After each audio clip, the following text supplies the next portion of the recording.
News report और मैं हूं नेहा। आज हमने राज्यसभा सांसद आरजेडी के मनोज झा से बात किया, साथ में जेडीयू के राज्यसभा सांसद केसी त्यागी से बात किया। दोनों से अलग अलग बिहार के राजनीतिक विषयों पर बातचीत रही। हम दोनों को कंपेयर करके, दोनों को कंपेरेटिवली आपको दिखाएंगे दोनों का क्या क्या जवाब रहा। सवाल हमारे थे अश्विनी चौबे पे स्याही फेंकने की, सवाल हमारे थे सुशील मोदी ने कहा है कि चुनाव बस एक मात्र फॉर्मेलिटी है, अब जीत तो लगभग तय है, विजय माला पहनना है। और जो हमारा तीसरा सवाल था वो ये था कि क्या बिहार में जो बाढ़ के ऊपर जांच समिति बैठी है, नीतीश सरकार ने बैठाई है, उन अधिकारियों के ऊपर जो कार्रवाई की गई है वो उचित है या नहीं। इन तीनों सवालों का दोनों ने जवाब दिया है, लेकिन क्या जवाब दिया है ये आप सुने और हमें बताएं कि आपको कैसा लगा। सर, ऐसा लग रहा है कि बिहार की जनता जेडीयू और बीजेपी जो दोनों दल साथ में हैं उनको आईना दिखाने की कोशिश करी, जिस तरीके से कल अश्विनी चौबे के साथ हुआ है स्याही फेंक कर। आप इससे देखिए, मैं सीधे तौर पे मानता हूं कि भारतीय लोकतंत्र में, बिहार के मानस में स्याही फेंकने जैसी चीजों के लिए कोई जगह नहीं है जी। आक्रोश कितनों भी हो, उसके शालीन तरीके होते हैं, उसकी अभिव्यक्ति के। हम जान रहे हैं कि आक्रोश बहुत है, हम जान रहे हैं कि लोग बदहाल हैं, लोग हाहाकार मचा हुआ लोगों में, पहले जल जमाव, फिर डेंगू जैसी महामारी, लेकिन बावजूद तमाम चीजों के स्याही फेंक देना, जूते उछाल देना, ये मेरे लोकतंत्र को मैं समझता हूं कि दीमक की तरह खत्म करेगा। कतई हम इसके पक्ष में नहीं, इस तरह के विरोध की अभिव्यक्ति के। सर, जिस तरीके से अधिकारियों का बदलाव हुआ है और जो कमेटी बनी है बाढ़ के ऊपर नीतीश सरकार के, उसको आप किस तरीके से? मैं सीधे तौर पर मानता हूं कि बड़ी मछलियां, शार्क, मगरमच्छ को बचाया गया, छोटी मछली, पोठिया, रेबा, उन सब पर गाज गिरा दी गई। ये उनकी व्यवस्था का एक अभिन्न हिस्सा बन चुका है। क्या ये लोग पॉलिसी मेकिंग में थे? क्या ये पॉलिसी डिजाइन में थे? इनका काम था इम्प्लीमेंट करना। इम्प्लीमेंटेशन वालों को आप गाज गिरा रहे हो। और जिस डिप्टी सीएम को रेस्क्यू करना पड़ा, नगर विकास मंत्री, वो लोग कहां थे?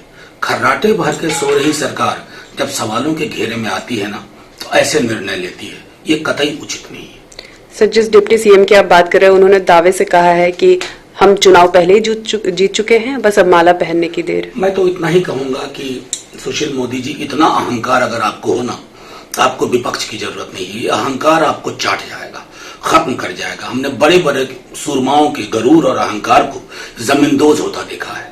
इससे इस बात का हमेशा ध्यान रखें। सर, एक आखिरी सवाल, राजद का उपचुनाव में किस तरीके की तैयारी है और क्या उम्मीदें हैं? देखिए, राजद के उपचुनाव लोगों ने अपने हाथ में भी लिया है, और जब एक बार लोग अपने हाथ में ले लें तो उसके बाद चुनाव के नतीजे लोग तय करते हैं। सर, सुशील मोदी ने कह दिया है कि उपचुनाव मात्र एक फॉर्मेलिटी है, चुनाव तो पहले ही जीत चुके हैं। चुनाव के दौरान जो योद्धा होते हैं, जो कमांडर होते हैं, वो उत्साह में भी रहते हैं और कार्यकर्ताओं को भी उत्साह में रखते हैं। श्री सुशील मोदी का दिया गया वक्तव्य उसी दिशा में है, इसकी कोई और अनर्थ नहीं निकाले जाने चाहिए। जो बाढ़ पे कमेटी बनी है, अभी जांच समिति जो बनी है, उस पे विपक्ष का कहना है कि ये कार्रवाई जो भी हुई वो उचित नहीं हुई है, नीतीश सरकार की खामी। 5-6 घंटे की मैराथन दौड़ के बाद समूचे बाढ़ की समीक्षा की गई, अफसोस जाहिर किया गया और उन कारणों का पता लगाने का प्रयास किया गया जिनकी वजह से जल भराव हुआ। भविष्य में इस तरह की घटना, दुर्घटना पुनः ना हो, उसके लिए व्यापक बंदोबस्त किए जा रहे हैं और जो दोषित और इन्वॉल्व ऑफिसर्स हैं उनको आइडेंटिफाई किया जा रहा है, उनके विरुद्ध कार्रवाई की जाएगी। इस तरह का भी सरकार मन बनाए हुए। सर, जो घटना कल अश्विनी चौबे के साथ हुई है, उससे विपक्ष ये बार बार अब बोल रहा है कि कहीं ना कहीं बीजेपी और जेडीयू जो एक साथ है मजबूती से, वो खत्म होने के कगार पे हैं। ये उनकी इच्छा भी है, दुर्भावना भी है और इसमें वो असफल भी होंगे। हम इकट्ठे मिलकर के चुनाव लड़ रहे हैं, हम बहुत बेहतर स्थिति में हैं। अभी लोकसभा के चुनाव संपन्न हुए थे, 40 में से 39 सीटों पर हमने विजय प्राप्त की और 243 की विधानसभा में 218 सीटों पर हमारे गठबंधन की बढ़त है। 2020 की चुनाव की हम तैयारी में लगे हैं, जहां आरजेडी समेत किसी भी पार्टी को नेता प्रतिपक्ष का पद भी नसीब नहीं होगा। यद्यपि कुछ लोग अच्छे सूट बूट सिलवा करके मुख्यमंत्री पद के दावेदार बने घूम रहे हैं। जी।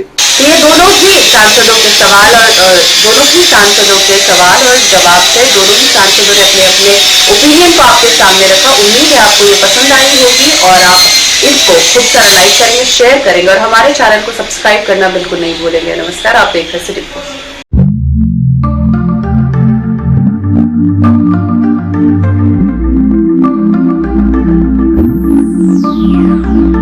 चलो चलते हैं। पर कहाँ? एक सरप्राइज है आपके लिए, थोड़ा सा वेट करो बट चलो। Oh really? Yes. I like surprises, but make sure कि सरप्राइज अच्छा होना चाहिए। डोंट वरी डियर, ये बेस्ट सरप्राइज होगा अभी तक का। मुझे भी सरप्राइज चाहिए। हाँ बेटा, ये सरप्राइज आपके लिए भी है, चलो।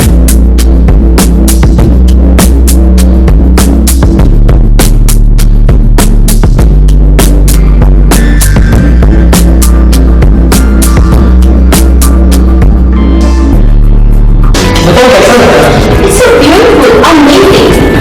Everything is covered. ये हमारे सपनों का घर है। वाह, हमारे सपनों का घर है। तो क्या हमसे फर्क है time? Hello sir, hello ma'am. Panorama township की यही खासियत है कि ये बिल्कुल ही अफोर्डेबल है। इसके साथ साथ यहाँ मेट्रो सिटी की तरह सारे अमेनिटीज भी हैं, जैसे कि parking space, temple, club house and many more. सबका सपना घर हो अपना। पैनोरामा।